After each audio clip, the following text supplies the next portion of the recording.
Cette vente, ben moi j'ai dit c'est Chaumont à Moulinsart, hein, c'est insolite. Chaumont disait l'art n'est pas fait pour être vendu, on ne vend pas ses prières, une femme ne vend pas ses enfants, donc est-ce qu'il aimerait cette vente, j'en sais rien, mais par ailleurs il était très content de s'anoblir. Il avait l'aristocratie du génie, c'est-à-dire qu'il se faisait appeler Roger des Aurores, ça lui déplairait peut-être pas d'être dans un château et non pas dans une vulgaire galerie. Voilà, ça c'est pour le jeu.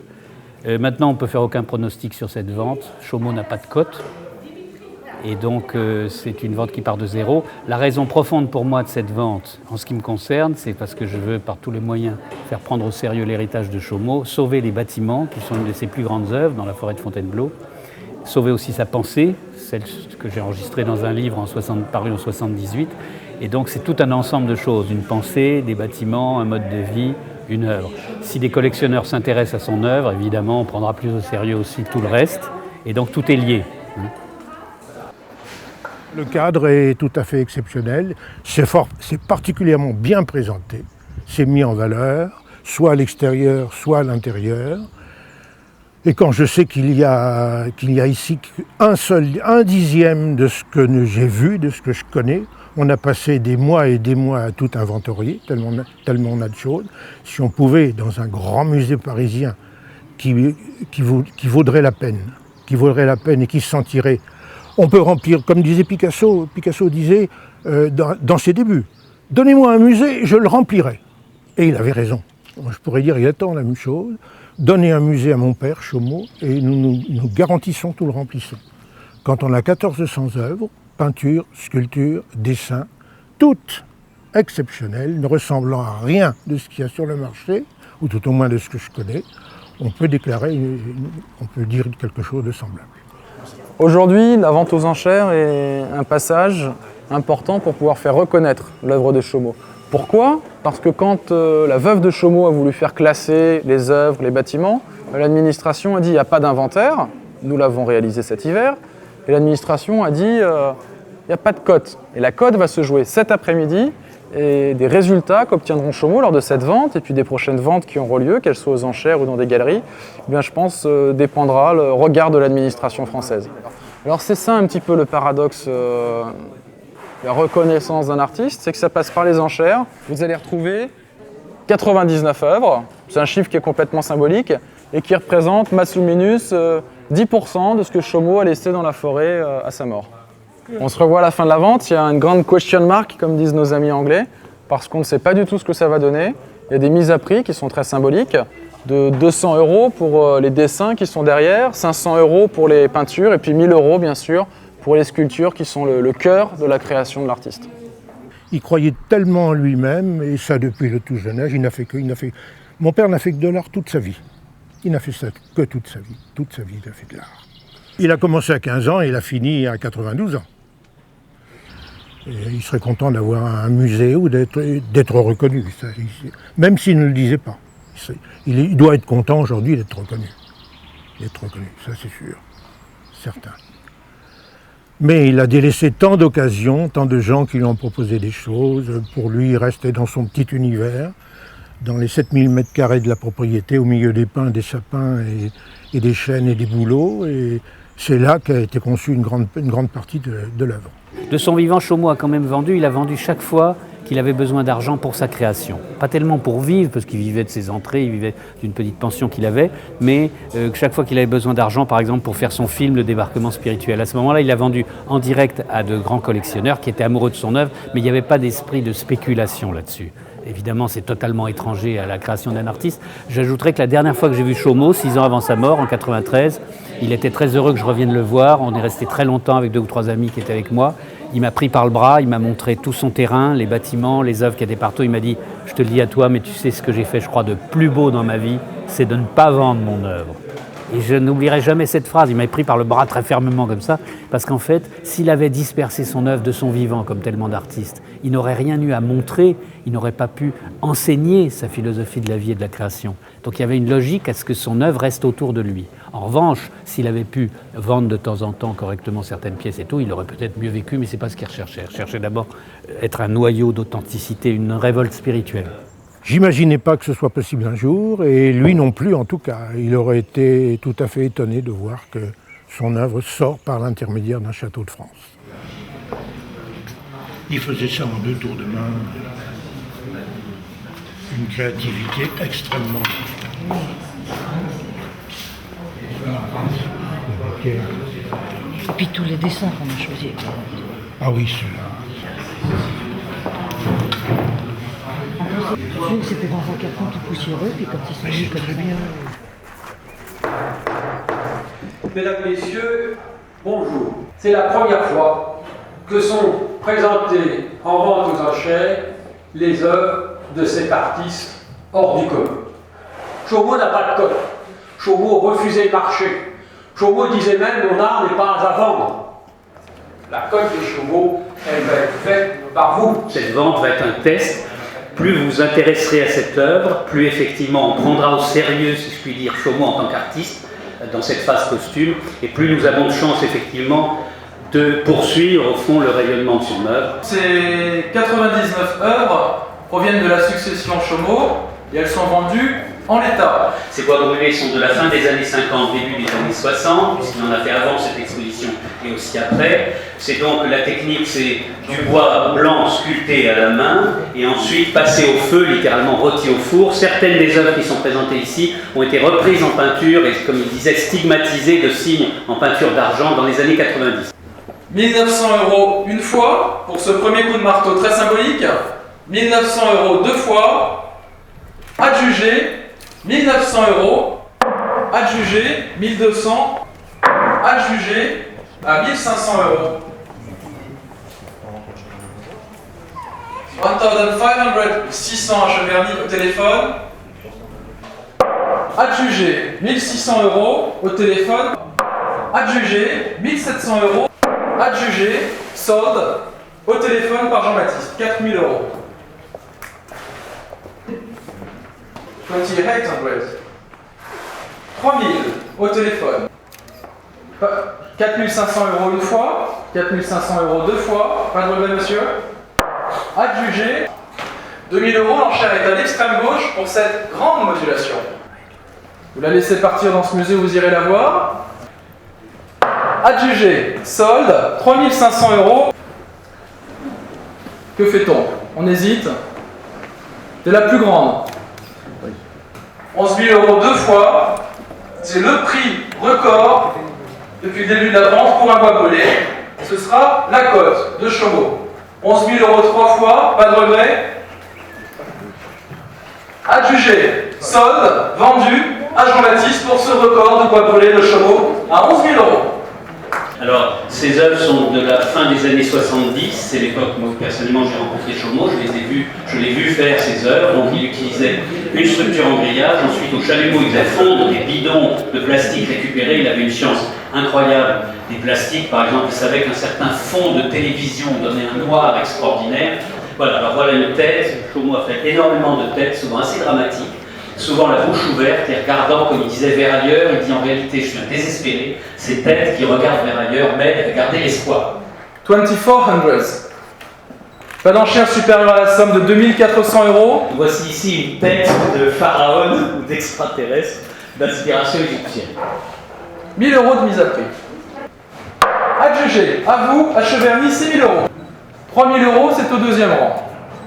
Que fait-on au fond? 3200, 3500, 3800, 4000, 5000 € une fois, 5000 € deux fois, adjugé.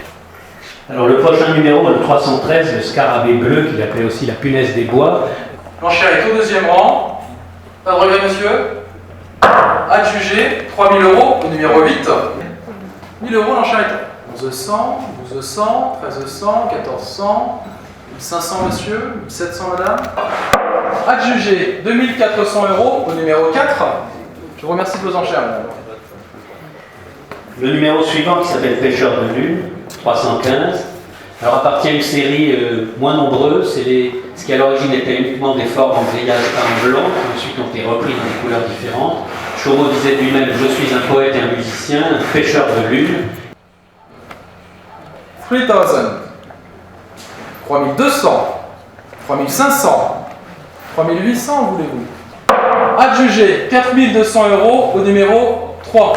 Ce n'est plus vous devant, ni vous à gauche pour cette main au chakra. Pas d'enchère supérieure à la somme de 3 000 €. Adjugé. Chaumont l'appelait l'homme occidental. C'était une charge contre la société de consommation, puisque cet homme est réduit à un gros ventre, un seul testicule et une minuscule tête, pour dire la place qu'il accorde à l'intelligence, à la sensibilité et à la culture. Pas d'enchère supérieure à la somme de 5 000 €. Et pour vous, H. Verny, 5 000 €. 5 000 € une fois, 5 000 € deux fois. Adjugé. Pas de regret. Adjugé, 5 000 €. C'est un visage assez dramatique. Adjugé, 3 000 €. Le Christ de la frontière qui était situé à l'endroit où vous faisiez traiter de con avant de pouvoir pénétrer l'œuvre. 2300 une fois, 2300 deux fois. Adjugé. Eh bien, la mise à prix pour cette chimère, qui est exceptionnelle de légèreté, d'équilibre, de profondeur et de beauté, la mise à prix est à 1 000 €. 5 400 €, c'est toujours à vous au deuxième rang, pour cette grande chimère.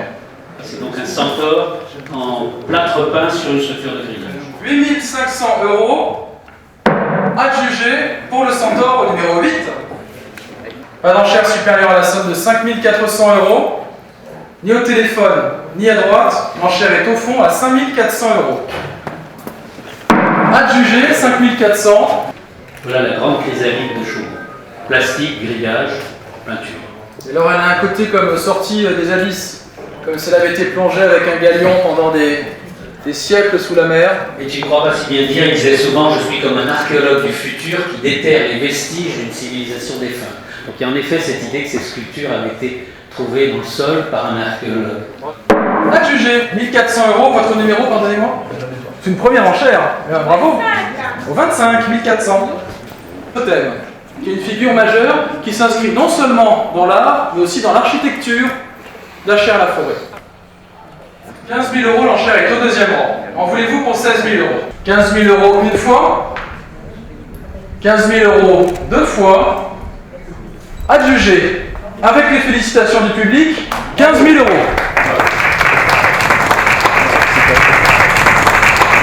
Donc nous commençons cette première série de peintures avec les puretés. Mais en fait, c'est une série assez limitée. Il y a à peu près, à mon avis, une vingtaine ou une quinzaine ou une vingtaine de peintures de ce type. C'est au deuxième rang, c'est ligne à gauche qui est au fond de le téléphone. 3 200 € deux fois. Adjugé. Vous avez la signature O, et vous avez ces mêmes couleurs bleues. Il y a d'ailleurs énormément de Chaumont qui sont dans les bleus. 6 000 € deux fois. Adjugé, 6 000 € au numéro 13. Là, c'est un visage un peu halluciné. Il en a fait beaucoup aussi dans ses sculptures. On en verra un autre tout à l'heure. Adjugé, 3 200 € par Jean-Baptiste.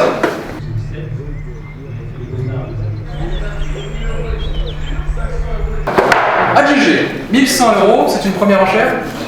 Son travail ici, c'est très schématique. Et il disait souvent que justement, il fallait beaucoup d'années de travail pour arriver à simplifier les formes.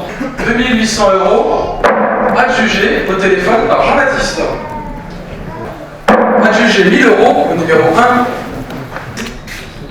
1. Adjugé 1 500. Ici, au dos, si ça vous emmerde, 1997 Chaumont, parce que Chaumont affirmait toujours des choses provocatives en disant même si ça vous emmerde, le guide, il disait ici guide, des pensées humaines, votre maître sera l'art cellulaire. Donc Chaumont ici prétendait avoir inventé l'art cellulaire et toutes ses œuvres sont faites à base de cercles et d'ondes. Mais il l'a inventé. Alors, oui, bien sûr, il l'a inventé.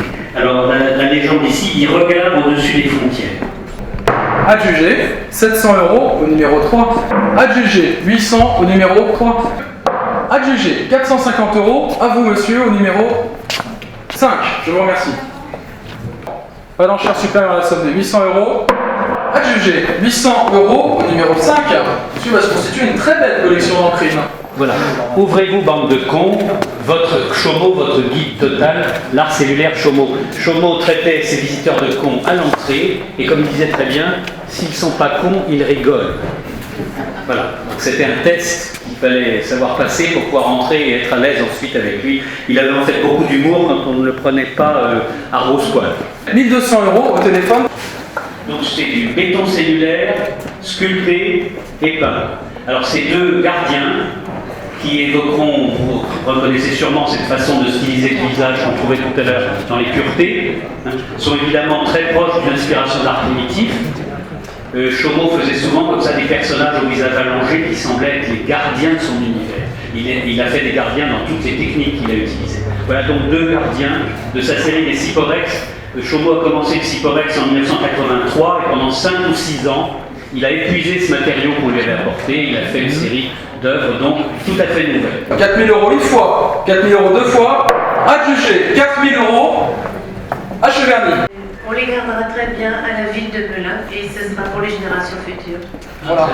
Et on peut saluer la première entrée de Chaumot dans les collections publiques à Cheverny. Souvent en France, on laisse partir les œuvres où on n'a pas le sens voilà, de ce qui peut peut-être avoir un intérêt. Maintenant, il a toujours été à contre-courant, à la fois en avance et à contre-courant. Je pense qu'il n'est pas encore dans l'air du temps. Mais je pense que son œuvre, moi j'en suis intimement persuadée, prendra de la valeur. C'est à la fois sculpté, gravé et ensuite patiné. Chaumot était extrêmement fier de ses patines. Et justement parce qu'il y avait un vrai travail de peinture, par exemple donner l'impression que c'est plus usé à certains endroits qu'à d'autres, et il disait les patines de Chaumot, personne d'autre ne peut les faire. Adjugé, 6 800 € au téléphone par Henri. Un oiseau imaginaire. Adjugé, 2 600 € au téléphone par Jean-Baptiste. Une très belle œuvre. Adjugé, 4 000 € à vous, madame. Très belle œuvre. Le numéro suivant, mutant à 3 têtes, 346, vous verrez que si on regarde du profil, ce mutant, c'est chaque fois un personnage. Adjugé, 3 000 €, votre numéro. Première enchère, je vous remercie. 3 000 au 28. 3 200 Karine, 3 200 Henri, 3 200 par Karine, 3 400 Cécile. 400. On a 3200. 3400 vous en voulez 3000. 3 400 par Cécile. 3400. C'est une œuvre qui est assez unique. Vous avez, si je ne me trompe pas, 7 visages. Est-ce que je me trompe? C'est bien ça, Laurent. C'est ça, le chiffre de Dieu, si je puis dire, ou de la semaine. Voilà, c'est une espèce de grand chef à tête multiple. 7 000 € une fois. 7 000 € deux fois. Adjugé. Adjugé, 1 200 €, votre numéro est le numéro 10. 1 400 € deux fois. Adjugé. Adjugé, 2 200 €, numéro 13. Adjugé, 1 400 €. Adjugé, 2 400 €. Alors, je crois qu'on peut lire dans cette tôle un hymne au soleil, comme on en verra un peu plus tard. Adjugé, 1 500 €. 7 000 € une fois. 7 000 € deux fois. 7 000 €. Adjugé, vendu au numéro 8, 7 000. Ce soleil, vous êtes nombreux à le voir, à l'observer. Adjugé, 3 800 € au téléphone par Michael, 3 008. 1 600 € une fois, 1 600 € deux fois. Adjugé, 1 600. Adjugé, 3 500 € au numéro 8. Une fois, deux fois. Adjugé, à vous, 5 500, votre numéro est le 3. Numéro 373. Adjugé, 6 000 € au numéro 8. Savoir exactement ce que ça représente, c'est difficile à dire, sauf que tous ces signes qui sont suspendus, il appelait ça un arbre à chimère. Adjugé, 4 500 €, votre numéro est le 7, je crois. Alors même principe, assemblage de branches d'un arbre encore vert, et ensuite peinture et stigmatisation. Adjugé, 4 200 au numéro 12. Et bien pour se jouer, stigmatiser, un totem. La mise à prix est encore à 1 000 €. 1 000 €, 1 200, 1 400, 1 600, 1 800, 2 000. Adjugé, 7 000 € au numéro 8. Je voudrais vous dire quand même ce que je veux en faire, parce que je suis un particulier, mais en même temps, j'ai un laboratoire d'aromathérapie où on fait des produits biologiques. Voilà, qui est le laboratoire qui s'appelle Dr Valnet. Les produits, c'est les produits du Dr Valnet, vous connaissez. Et donc, je dois construire un nouveau laboratoire et je vais mettre à l'intérieur d'une grande verrière toutes ces œuvres. Et les gens, quand ils viendront visiter le laboratoire, donc, pourront en voir en plus une exposition Chaumot, parce que le docteur Valnet était un très très grand visionnaire également, au même titre que votre père, cadre très bien. écologique. Phytothérapeute. Voilà. Je ne sais pas si on a contribué à faire la cote, mais c'est surtout un grand coup de cœur. Eh bien, Chaumot, aujourd'hui, vient d'être compris, j'espère. Adjugé, 400 au numéro 400 au 18. Adjugé, 750. Adjugé, 7500 €, c'est dur derrière. On a eu un rythme de croisière de 25 lots à l'heure, ce qui est extrêmement lent, mais il y a eu de la tension, des enchères, de belles batailles entre le téléphone, la salle. Il y a des collectionneurs qui se sont révélés, qui ont rabattu leurs cartes. On a traversé toute la création artistique du XXe siècle avec Chaumont, et on la dépasse puisqu'on est résolument dans le XXIe siècle. On a construit la côte, à 300 000 € qui ont été changés dans l'après-midi. On verra comment ça se passera à l'avenir, mais c'est une vente historique aujourd'hui. C'est une très belle vente. Le graphique rejoint le volume et la troisième dimension. Nous sommes à 2800 € sur ordre. Adjugé 2000 € au numéro 8. Et ces formes, on les a vues dans les dessins. Celui-ci s'est vendu tout à l'heure, celui-ci est à vendre maintenant. Adjugé 2000 €. Ah, la cote est installée là. Le public a donné une cote à l'œuvre. Et alors la Gazette de Roue va publier vendredi prochain, c'est tous les vendredis, elle va publier un état de ce qui s'est passé à Cheverny. J'ai noté un petit peu les prix les prix ont monté. Ils font, de toute manière, ils font de bonnes affaires. Si on regarde ça du point de vue affaires, ils font de bonnes affaires. Dans quelques années, ils pourront ajouter, c'est multiplié au moins par 10 le prix. Celui qui a acheté 4 000 €, c'est 40 000, ce sera 40 000. On mérite 700 €. 700 € c'est une enchère. 50 monsieur 50. 800 madame. Adjugé 400 €. Notre rêve serait quand même de réussir peut-être sur place, là où il a vécu, à ouvrir un jour un mini musée Chaumont, où une partie de l'œuvre donc serait destinée à être montrée et resterait inaliénable. On a encore beaucoup de choses à montrer. Beaucoup de choses. C'est un dixième de l'œuvre qui est venu là. Je pense que l'étranger va réagir. Là, on va avoir des demandes pour exposer en dehors de France. La France a beaucoup de mal, les autorités françaises, les grands musées ont du mal à comprendre. 1100 € une fois, 1100 € deux fois, 1100 € trois fois. Bravo!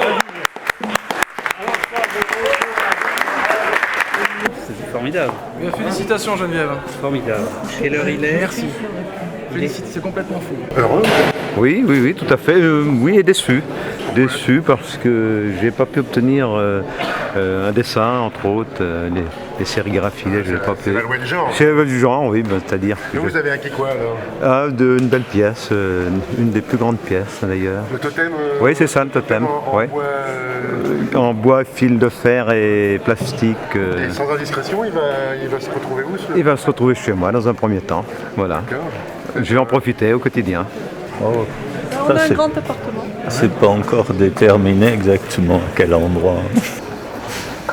Vous êtes l'heureux propriétaire d'une doctrine de... Non. Justement, on cherche qui l'attribuer. On est plusieurs sur le... pour l'acquisition. Donc on avait exprimé des choix semblables. Alors on va essayer de voir de s'arranger ensemble. Ah, vous l'avez acheté entre potes? C'est ça? Et vous allez tirer au sort, c'est ça? Oui, c'est ça. On va tirer au sort. On va essayer de pas le faire. Vous allez faire tourner 3 mois chez l'un, 3 mois chez l'autre? Oui, c'est aussi une bonne idée. Oui, bien sûr. D'ailleurs, c'est ce qu'il faudrait faire tout le temps, parce que quand on l'a tout le temps, le tableau qu'on aime, on le regarde pas régulièrement soi-même. On sait qu'il est là et puis on ne regarde pas. Donc, tandis que si un copain vient, lui, il regarde. Je ne sais pas, non. Vous savez combien alors? On en a 4. 4? On est 4, on en a 4. Et ben voilà, ça va tourner 6 mois chez l'un, 6 mois chez l'autre. Il part à Paris dans la collection Golden Brain, qui est un fonds d'investissement dans l'art, où on va présenter pendant 5 ans les œuvres de Chaumont et des œuvres d'artistes en voie de légitimation. Voilà, qu'on repère, dont on aide à augmenter la cote et dont on assure la promotion au niveau international. Heureux. Ah oui. Oui, là on a vraiment des pièces extraordinaires. On a quelques-unes des pièces majeures de l'expo, que ça soit donc l'homme occidental, entre guillemets, n'a qu'une couille, ou la tête d'homme aussi qui est tournée vers le ciel, qu'on a eu la chance d'acquérir. On est dans la grande histoire de l'art. Et je la regarde avec des yeux tendres. C'est le pêcheur de lune. Ouais. Donc c'est quasiment un autoportrait donc de Chaumont, avec son côté à la fois solide et fragile sur la vie. Je sais pas, je crois pas, c'est un pêcheur de lune mais qui est assez... Peinture rouge ici et là il y a... Ouais, mais il travaillait aussi sur non pas l'hermaphrodisme mais sur la complétude de l'être et donc son côté masculin, féminin. Et donc là on a ça. Et un bois brûlé. Et un bois brûlé, donc un très joli petit totem. Les rares petits totems donc sur le marché. C'est vrai que pour l'instant il n'avait pas de cote. Là les prix ont commencé à flamber. On va dire heureusement qu'on était à Cheverny, pas à Paris ou ailleurs, mais je pense que les prochaines ventes, il faudra... ça sera beaucoup plus cher. Et donc là, effectivement, on a un peu contribué à faire la cote, mais ça, on a acquis un certain nombre de pièces de qualité muséale et on espère bien à terme les revendre ou les mettre ou les placer dans des grandes fondations et grands musées ou leur prêter pour les grandes expos Chaumont à venir. Voilà, d'autant plus qu'il y a une fondation Chaumont qui sont en train de à Achères-la-Rivière donc de réhabiliter et puis de trouver un grand projet avec des mécènes pour créer une fondation pour que l'ensemble des œuvres ne soient pas toutes dispersées. C'est un démarrage assez fort ici au château de Cheverny. Mais ça n'est pas la fin, c'est un début. C'est un début.